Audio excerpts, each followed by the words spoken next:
So hey, I'm Chappie, and I'm from Ride On 2, and I'm here with. Go for it. I I'm Cody with two wheels and a tent. All right. So I don't know if you guys are familiar with Cody. If you're watching it here on Ride On 2, I will leave a link down in the description. If you're watching this on Two Wheels and a Tent, you already know Cody. So this is a collab between the two channels. We are going to talk about getting into motorcycling. If you're young, if you're old, we have two different perspectives here. I've started when I was 8 years old, so I'm 49 now. I've been riding for 41 years. Wow. Yeah, started on a dirt bike, actually like Briggs and Stratton, no suspension bike. So yeah, I think they used to be called mini bikes. I don't know what they would call them now. Dinosaurs, maybe. Yeah, maybe dinosaurs. Yeah. Rigid. Oh yeah, no suspension. Just give it the gas and go. So how did you get into? So I started when I was about 18 because my mother forbid motorcycles. Uh, Um, I got one when I was about 18 years old. I got a 200cc KDX, and I had it for probably 2 or 3 months before I found out my wife was pregnant. oof, So I didn't get much riding in. yeah. Um, I did get a love for it then, but not much riding. So sold the bike, and then my daughter that my wife was pregnant with um, met her guy that she's engaged to right now. He ended up taking me with him to pick up a CR 250 four stroke, Oh, nice. and well, he got one, so I had to go ride with him. So I had to get one, right? Right. Times with And Squatch. yeah, some squatch times. So it was fun. I just picked up a little used 250 KX was really my first one that we picked up, and we thought that off-roading was basically fire roads. Eh, it's good to start on something like that. Yeah, It's a lot different from what you do now. yeah, That it's a little different from where we're at now, isn't it? Yeah, the hardcore stuff. If you haven't checked out Two Wheels in a Tent, Cody does some hardcore off roading. You have to go check that out. Thanks, thanks, Chappie. Yeah, we get into some trouble for sure. Yeah, Johnny Mac, boy, he's quite the rider. He is. The stuff he does amazes me, inspires me, and terrifies me all at the same time. It terrifies me watching some of it. But Luckily, he's a good coach, so that's why I feel safe doing it, and we enjoy ourselves. yeah, I mean, you guys aren't whipping through, so I mean, you're taking your time, but you have to when you do that kind of stuff. Yeah, yeah. It's a little more skill oriented, I guess, to kind of break it down. And I'm getting older. I can't go for 100 miles without being tired. Oh yeah, I totally understand that. I mean, I mainly do on the street stuff. I do some off road. I gotta have a KX 250 vintage '88 that I take to the track every now and then. But yeah, that's it. I Where saw a really cool video of yours. If you're watching from my channel, you should check out Chappie's, by the way. But you did like a vintage race or something that looked pretty fun. I did. Yeah, we do that 4 times a year. It's uh, it's taxing on the 49-year-old body though. Yeah, but yeah, it's fun. Um, so so you basically you bought a bike and you didn't ride it too much, and then you got back into it when your daughter was growing up. Yeah, so I pretty much started at 42 years old, really riding. Wow. So yeah, That's a pretty good example that you can start older or later in life and still, I mean, the stuff you do with Johnny Mac is stuff that, if anybody's familiar with Graham Jarvis, the whiz on the Husky, I mean, I've seen him back out of a van and then, take off in a wheelie and never put the thing down through the whole, 8-minute video. It's just amazing. And he'll stop with the wheelie in the air. He's like, He's a master. he's a wizard. A wizard on two wheels. But He that, definitely has that bike mastered, doesn't he? yeah, but that's the kind of stuff that you and Johnny Mac are doing. So, I mean, it's not like you guys are just rolling through the lazy trails. You guys are going over rocks and trees and up these insanely steep hills with rocks. And it's amazing that you've been riding for such a short time and the stuff that you're doing. So, Thank you. I mean, it should be an inspiration for anybody that's in their later years, 30s or 40s, that it's never too late. I mean, you don't just have to Nope. get a street bike. You can do the dirt stuff.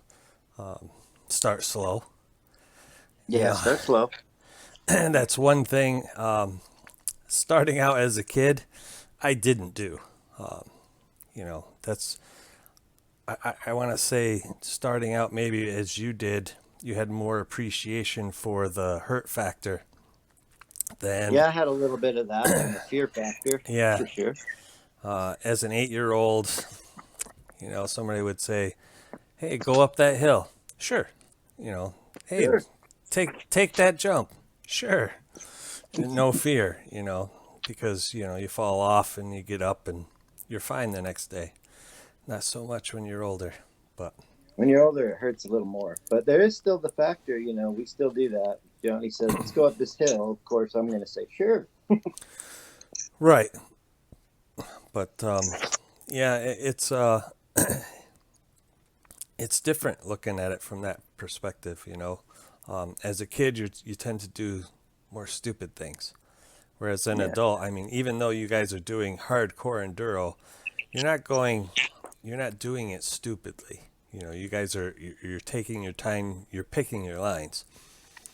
As a Yep. 16-year-old, if I was there with Johnny Mac, I'd be like sending it. Yeah, like squash. And I'm sure he's picking himself up a lot more than you guys are. Yeah, he does. So, yeah, He goes a lot faster than us, too. But right. But the falls hurt more.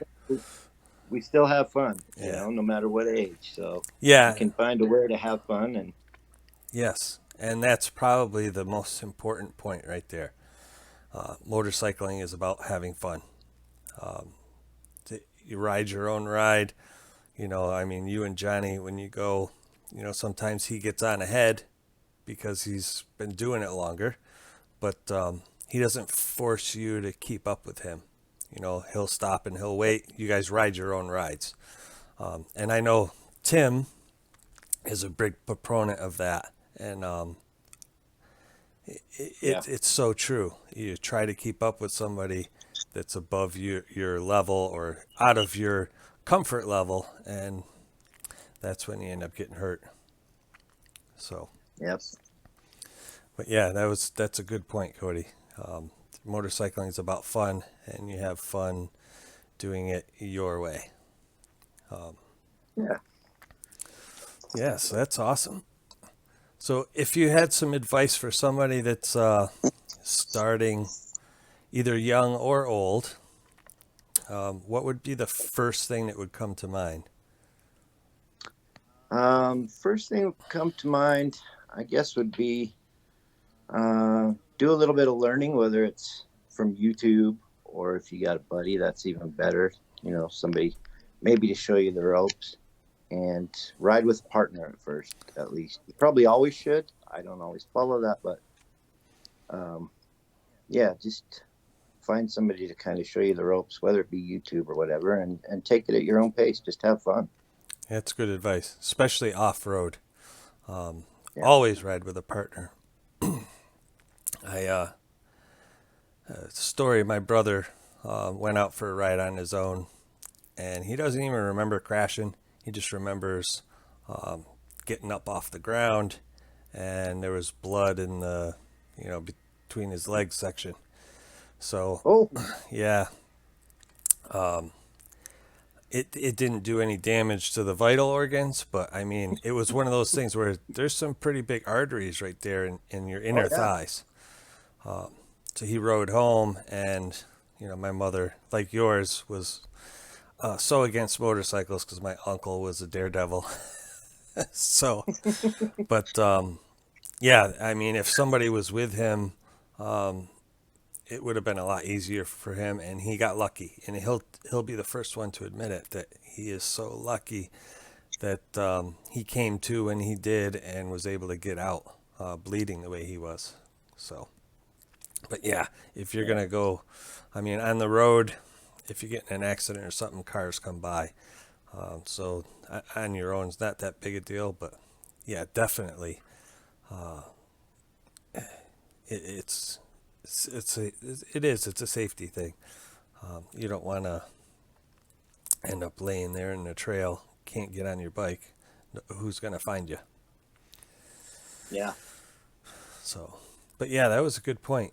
Um, I'd have to say, just do it. Um, don't put it off if you want to do it. If you're looking at, like, you want to ride on the road, I would suggest one of the MSF courses. Sometimes you can do those without even having to buy your own bike.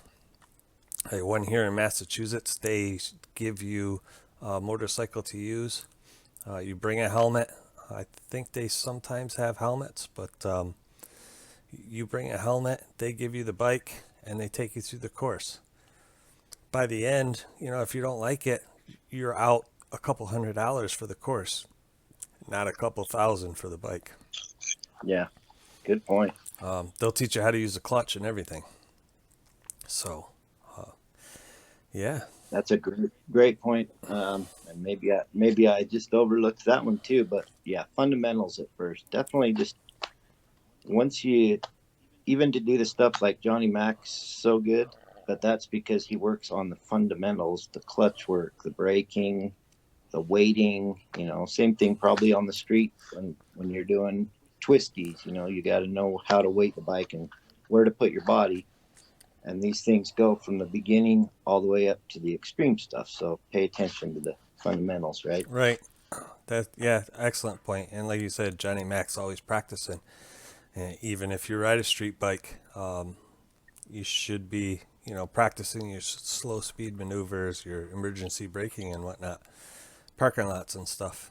You know, it's not just the dirt bike stuff that you need to practice, because you don't Definitely. emergency brake all that often, and if you're not used to it, it's really easy to over brake, or like you said, weight the bike wrong, when you're coming to a quick stop, lean back. But Yeah, not forward. yeah, And it's really cool talking with you, Chappie, because I have the 701 now, and that's on road and off road. right, Obviously, I don't take that up the rocks that we were talking about earlier because it's a bigger bike. But I find myself on the road a lot more, and I've had had a Honda Shadow 2 years ago for about 6 months, and then sold that. But yeah, so it's a little different on the street and off road, but a lot of the principles are the same, right? yeah, yeah, that definitely. It's a different riding style too. I've noticed going from my uh, BMW, which is an upright riding position now. I was used to riding in the forward position, like I had a Ninja 600, so I was like tucked in the racing position. So Mm-hmm. going from that to the dirt bike, it was totally different. So there wasn't that much of a singularity, Yeah. familiarity. But now I noticed this year my riding position on the BMW and the KX are almost identical, the leg position and stuff. So I find when I get to the dirt track, I have a hard time separating the two. To get into a corner, I find myself wanting to lean into the corner instead of weighting my outside peg. So it takes a couple of laps for that to sink in. It It's definitely does. Yeah, because you lean into a corner on a dirt bike, you're going down. Yeah, that's gonna be a get off, right? Yeah, a low side as they call it. Yep. But yeah, there's a lot of similarities, but there's a lot of differences in the riding styles. And like you said, you're riding your 701 on the street. It's got to be a lot different, especially because you have fairly knobby tires too, right? Yeah, and that has been something I've been debating, because like I'm off road first in my heart. Like I just I love the off road. Right. But I'm finding now that I like to go to different off road places. I don't want to load up a truck and all this. I like to just get on the bike. So the 701's great, but like I'm in a new spot where I'm learning. I need to learn new stuff to be safe. Right. Yeah. So you would probably want to get something like an 80/20 tire or something. Yeah, I want to try that because the knobbies on the street, man, they're loud. Um, Corners. Tim kind of freaked me out a little bit. He's like, I used to have knobbies, and when I was doing corners, the back wheel would like chatter. Oof. So I have not had that, knock on wood, happen to me, but I always think about it now every time I'm on it. So I've been on 50/50 tires for the adventures, and they work really good off road, but on road they're still different. I would love to see how it would be with street type tires or 80/20, like you're saying. Right. Or maybe even, I don't know I know they do 60/40. I wonder if they do like a 70/30 or something. Yeah. Because like the tires Tim has, I think those are like 80/20s. They seem to be. He's got does he ride is it the Kenda? I think he did those. He got some different ones right before we did Arizona, and I think they were 50/50. He was Oh, wow. talking about how much he loved them just off road, like because it is different how your tire hooked up, right? Right. So I still can't believe the things that he does on that bike. I know it was awesome. I I was like thinking I'd have to give him some pointers, and usually I'd give him a pointer, and he'd just look at me like, "I got this, bro." Yeah. I mean, I know like the GS Trophy, the people that they do some crazy stuff. It's a girl that's, I want to say she's like 5'2", and she rides a 1250, and she can't touch the ground, so she's got to come off on one side or the other and just kind of like leave her leg draped Leave over the the other bike. leg. Yeah. I just saw that video like the other night. Like Jocelyn Snow. Jocelyn? Jocelyn Snow. Yeah, she's Yeah, really amazing. cool. She handles that bike, man. She don't let it intimidate her at all. No, I'm intimidated by something like that, but yeah, it's amazing some of that stuff. But all right, so we're getting almost 20 minutes. We get talking. It happens. Yeah, it's awesome. So hey, anything you want to say in closing about starting to ride or? If you're thinking about starting to ride, I would just say just do it. Like if it's a thought in your head that keeps coming back to you, it's probably just meant to be, and you'll find out. I mean, do it on the cheap at first. I wouldn't say go out and buy brand new 1200 unless you got tons and tons of money you want to waste. But try it out, because if it keeps returning to your head, then it's a good chance it's something calling to you. You're gonna love it, but just do it safe. So I guess that would be my advice. Yeah, and I couldn't say any better. So with that, I'll say, I I agree 100%. If you're thinking about it and it keeps coming back into your memory, like Cody said, just do it. I also would advise a used a used bike to begin with, because you're going to drop it. You're going to, especially if you're going off road, you're going to ding it, bang it. And, you can get that newer bike once you're a little more experienced. But, Good point. all right. So I hope hope everybody's enjoyed this. We'd love to do this again. And I thank Cody for, collaborating. This has been awesome. I love talking to Cody. We have similar interests, but we have different points of view. And we're able to talk about it even though we have a different point of view. We can talk about it and respect the other's opinion. So that's always a rare thing nowadays. But yeah. Well, I appreciate you having me on, Chappie. Really cool idea, and I'm glad you thought of me and had me on. Yeah, and hopefully there'll be more to come. There's tons of topics about motorcycles and stuff. If anybody has any questions that they want us to cover in future videos, leave them down in the comments. Comments are good, and Comments are great. Yeah, and we'll get to those. Thanks for watching, and see you guys next time.